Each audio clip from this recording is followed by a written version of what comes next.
सोतापन वह स्टेज होती है जिसके मैक्सिमम 7 जन्म के बाद वह इंसान पूर्ण मुक्ति को प्राप्त कर लेता है।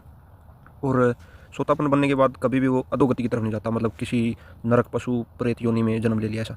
तो ये सोतापन सुक्त है। तो उसमें बताते हैं साउथी में जब भिक्षु राधा एक और बैठे थे तब भगवान बुद्ध ने उनसे कहा, राधा ये 5 खंड हैं। कौन से 5 बनते?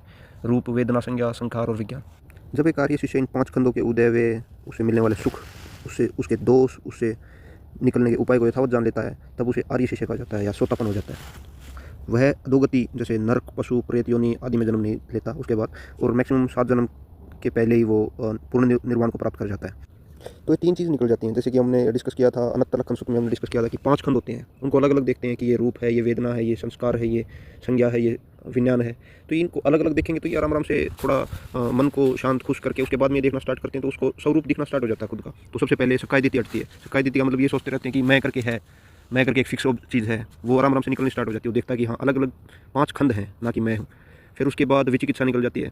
विचिकित्सा इसलिए निकल जाती है, विचिकित्सा मतलब शक कि ये तो मेडिटेशन नॉर्मल है, माइंड को रिलैक्स करने की चीज़ है, ये कोई निर्वाण की तरफ नहीं ले जाती। ये सब डाउट सब हट जाते हैं, क्योंकि जिस टाइप से आप सूत्रों को पढ़ोगे उसमें बताया गया कि इस टाइप से ये गुण आएंगे, इससे ये गुण चले जाएंगे, ये दुख है इस टाइप से निकलेंगे, इस स्टेज में सब उसमें सब क्लियरली दिखता है।